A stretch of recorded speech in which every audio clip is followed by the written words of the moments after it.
feliz Día del Trabajador primero. Segundo, por el año en El Observador. Y tercero, por haber producido el hecho político del día con la entrevista al presidente, que además tuvo la diferencia y la delicadeza de ir hasta los estudios y compartir una charla definitivamente con muchos títulos para todos lados, ¿no? Tenía ganas de hablar, tiró muchos títulos, yo tengo el culo limpio, dijo, en referencia, sí. Estaba hablando en referencia porque él sentía, claro, sentía que tenía derecho a designar a los jueces de la corte que tuviera.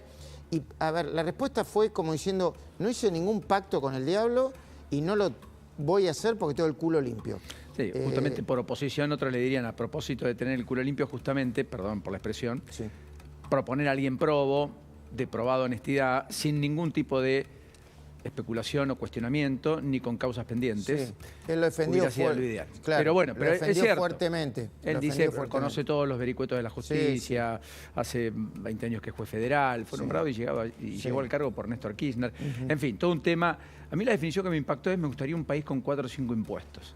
¿Te dijo 4 o 5 impuestos? Sí, solo. Esa es la definición. Y hizo la lista de los impuestos que sacaría, ¿no? Arrancó retenciones, impuesto país. Impuesto país, sí.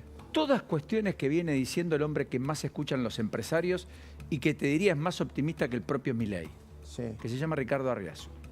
¿Es más optimista Arriazu que...? Sí, mirá vos. Que además dio una charla en Tucumán en las últimas horas, casi una hora, sí, un auditorio de especialistas a donde va reiteradas veces Arriazu, sí, desde fines de la década del 70 al lugar. Las ponderaciones que hizo del programa económico de Milei, a quien le adjudicó tener una vocación irrefutable en términos de que no se negocia el superávit fiscal, aunque cuestionó su visión sobre la política monetaria y dijo, para eso prefiero no escuchar cuando habla de esos temas, pero esto sí, ha sido el denominador común de los comentarios en todos los chats de empresarios de las últimas 48 horas. El hombre más optimista sobre cómo despega la economía, sobre qué va a ocurrir y sobre cómo la Argentina podría en esta oportunidad, ojalá que la política no meta la cola, dice Arriazu, aprovechar una oportunidad histórica. Vos sabés que una de las cuestiones más interesantes a propósito de lo que hablas fue que, viste, cuando él dice, por ejemplo, la economía va a crecer como pedo de buzo o los salarios están ganando la inflación, nosotros le planteamos qué era lo que estaba diciendo de verdad. Respetuosamente, ¿no? Yo le planteé respetuosamente que yo veía que por lo menos en la ciudad de Buenos Aires los restaurantes no estaban llenos. Y entonces la respuesta fue que son tendencias que se ven claramente y que hay un delay entre... La macro y la micro. La macro, el riesgo país, los precios mayoristas, etcétera, etcétera. Algunos alimentos con deflación. Y empezó a plantear la idea del rebote, ¿no? Que está creciendo la actividad... Tocó fondo en abril-mayo. Sí, está creciendo la actividad en minería, gas, petróleo, en bienes no durables, ya dejó de caer y sigue cayendo un poco todavía en bienes durables porque, entre otras cosas, la mayoría de la gente empezó a comprar bienes durables cuando... en el medio de las campañas y las elecciones cuando había mucha incertidumbre, ¿no? Sí, porque además se estoqueó el comerciante y se acopió a aquel que le sobraba algo porque compraba dólar y se refugiaba de la inflación. Sí, está un poco en línea con lo que marcaba Arriazu. Todo eso que vos describís, campo, minería, es el 20% del PBI. Sí. El 80% está fuera, por eso hasta que... Gas petróleo también. Gas petróleo, ¿lo incluís en ese 20%? Imagínate que Arriazu hace 10 años que es un fanático de esos temas. Y él está observando lo que todos vemos, que ya son datos concretos, hay producción récord en Vaca Muerta, hay niveles de fracturas históricos. Efectivamente, la balanza energética este año va a ser favorable, se habla de entre 5 y 7 mil millones de dólares, a diferencia de lo que venía ocurriendo, que siempre estábamos con la soga al cuello. Recordá que el cepo se instaura en diciembre del 2011 por las restricciones impuestas por la crisis energética. Sí, claro, claro. Definición de Marcó del Pont, cuando tuvo que decir y explicar por qué el gobierno había ido hacia el cepo cambiario y después del 54% de Cristina Fernández de Kirchner. Mirá que está bien. Y mirá qué interesante esto. Hoy hablaba con una fuente muy cercana a la oficina del presidente y decía, probablemente en junio no haya superávit. En el semestre sí, pero en junio no haya superávit. ¿Por qué? Porque van a empezar a pagar a las productoras de energía. Los 2.000 millones de dólares que deben. Sí. En algún caso dicen con bonos, están discutiendo la quita que van a tener esos bonos y están discutiendo, y yo supongo que las productoras le deben estar diciendo al ministro y al presidente, la gente, miren que nosotros no solamente necesitamos el dinero, bueno, primero quieren revisar, me parece, viste, a ver, me dieron un ejemplo. ¿Te acordás con el tema de la Cira? Sí. Que parecía que había una deuda con los importadores espectacular, y después parece que en el medio de la deuda no había un pufo de no sé cuánto. No recuerdo el monto ni el. Sí, ni que el algunos porcentaje. hacían importaciones Exactamente. que Decían, no tenían correlato con la realidad. Eso exactamente. decir, Primero, che, a propósito de esto, me equivoqué fuerte en un número porque leí mal un número de los gastos de la refacción del despacho de Kicillof. No eran $500,000, sino eran $50.000. Perdón, me equivoqué. 50 millones de pesos. Me rectifico una y otra vez, mala mía. Igual me parece un montón de plata, ¿eh? En este contexto, 50 lucas la refacción de un despacho, me parece un montón de plata. Vuelvo. Y ahí decían que los productores de energía decían, pero nosotros probablemente seremos los principales inversores de la explotación de vaca muerta. Oleoducto, gasoducto, ¿se entiende, no? Por el oleoducto y el gasoducto. Y eso es algo que va a explotar. Sí, espera que yo no te escucho. Débora, pero bienvenida, buenas noches, te sumamos. Buenas noches, Débora. Buenas noches.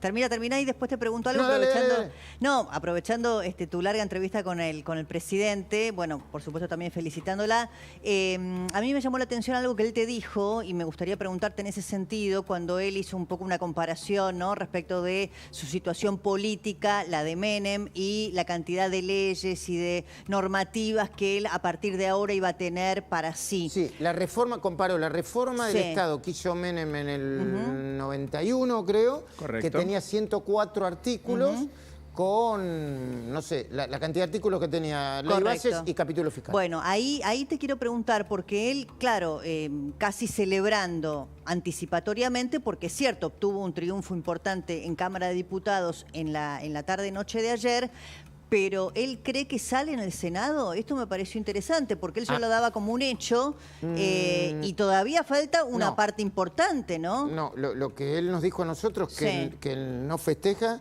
que hay que seguir trabajando, no está seguro que salga en el Senado, y ahí Débora y Paulino van a tener información.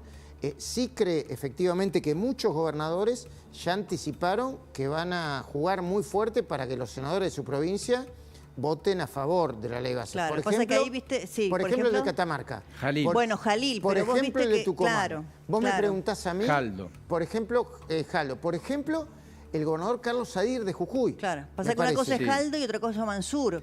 Por ejemplo, Jalil es cierto que sus diputados votaron a favor, que él mismo lo hizo público su posición, pero Lucía Corpacci hoy hizo declaraciones públicas, no recuerdo en qué radio, y dijo, a nosotros esta ley a mí particularmente no me gusta. Entonces, voy a analizarla con detenimiento. No, bueno, a mí, si vos me decís, yo no soy experto en poroteo, me parece muy difícil, ¿eh? Me parece que van a tener que trabajar mucho para convencer. También te digo, yo creo que la ley sale, ¿eh? ¿Que sale? En el peor de los casos, con algunas modificaciones para que vuelva a diputado. Para que vuelva a diputado rechazar la ley. En diputado. Rechazar la ley. Tirarte aparte de la Argentina de cero. Sí, por ahí los gobernadores patagónicos incidiendo para alguna modificación en ganancias y vuelta a diputados por el tema de... Porque, a ver, Débora, Paulino, mi mirada, ¿no? Independientemente de mi ley, hay un gobierno que está planteando un modelo diferente. La tendencia, después hay que promulgar, viste como en la Argentina, vos me planteas leyes y después no se cumplen. Es un camino, sí. Da vuelta a la Argentina. Y eso fue votado, eso fue votado. Entonces, hay algo que decía Martín Menem muy interesante. Muchos en sus provincias, gobernadores de Unión por la Patria o de otros signos políticos que no son de la Libertad Avanza, tienen votos que expresan las ideas de lo que hoy está expresando la Libertad Avanza. Entonces no se quieren tirar o con la gente o con la intención de voto o con las encuestas. ¿Se entiende lo que quiero decir, Paulino, no? Sí, es un juego de necesitados, ¿no? Y hay un acuerdo fruto de la necesidad, no de la convicción. Bueno, definitivamente. Claro, ganancias es la prueba, para mí la prueba más palmaria, porque muchos gobernadores en las declaraciones públicas dicen, no, bueno, en realidad no, los trabajadores, y necesitan de los recursos. Es coparticipable. Yo creo que el reloj de arena empezó a correr tanto para unos como para otros. Sí, claro. Entonces ya no estamos en el primer trimestre donde estamos viendo. No estamos en esas ínfulas de es esto a todo o nada. No, me desplumaron la ley. La ley que terminó siendo sancionada con media sanción tiene muchos menos artículos de lo que iba a ser aprobado hace 90 días. Ya el gobierno tendría instrumentos, ya tendría rigiendo el blanqueo, ya tendría la moratoria activa, ya tendría el capítulo ahora, laboral Paulino, si lo hubieran querido así incluir. Como vos reclamabas, así como vos reclamabas, y me encantó, che, aprueben alguna ley, viejo, dale, aprueben alguna ley porque un gobierno gobierna con leyes. Para que las cosas sucedan tiene que haber un plexo jurídico. No, esto no es... Este es un giro a la ortodoxia, un giro a la heterodoxia muy saludable, porque el presidente ha muñequeado para intentar establecer los acuerdos. Me pueden gustar más o menos, pero para que las cosas sucedan, lo que tiene que seguir ocurriendo es que sucedan estas cosas. Y estamos de acuerdo en que, por supuesto, no son los 600 y pico artículos que querían, esa especie de tsunami. Ahora... Es la ley posible. Sí, estructuralmente es muy importante. De nuevo, a mí la modernización laboral que plantean con estos artículos me gusta, no me gusta. Pero viene alguien y me dice, che, Majul, ¿de qué hablas? Si desde que asumió Alfonsín quisieron plantear una modernización laboral y no salió. Y ahora tenés una modernización laboral. Ahora, qué cara dura da hoy diciendo que ellos no hicieron ninguna concesión, ¿no? Por favor. Pero no, lo que hicieron fue peor, Negociaron con acuerdo de todos. Y ahora dicen, no, nosotros no. La cuota solidaria, que es cuota solidaria sindical, que no es que no va hacia los trabajadores, va hacia las cajas sindicales, a las cajas de los dirigentes sindicales. Es el mecanismo de financiamiento del peronismo cada vez que está en el llano. Así lo entendió Alfonsín ya en la década del 80, por eso quiso instrumentar una reforma que finalmente... La ley Mucci. Entre otras cosas, la ley Mucci, que era sobre el tema sindical, pero esta idea ya estaba sobrevolando hace 40 años en la Argentina. Pensá que no es un aporte obligatorio el que hacen los franceses, tampoco los brasileños. No, claro. Brasil tuvo un presidente del Partido de los Trabajadores durante 8 años y que ahora está otra vez en el poder. Ahora piensan que somos tontos. Hoy Pablo Moyano y Dar en la conferencia de prensa decían, no, nosotros no negociamos con nadie y ratificamos el paro del 9 para mostrar que no hubo ahí ninguna... Querida Débora, Pablo Moyano, por favor. Héctor Daer, la mayoría de los gordos de la CGT, algunos más, otros menos, no representan a nadie.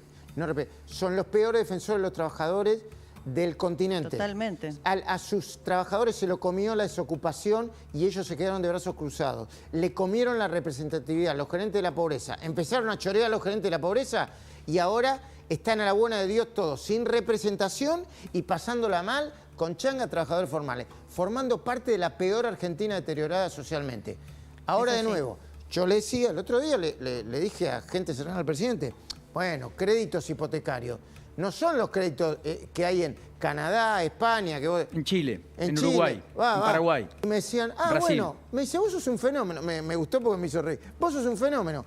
En enero estamos discutiendo si íbamos a una I, pero no, y ahora estamos discutiendo la calidad del crédito hipotecario. Avanzamos un poquito, ¿no? Es correcta, esa lectura es correcta.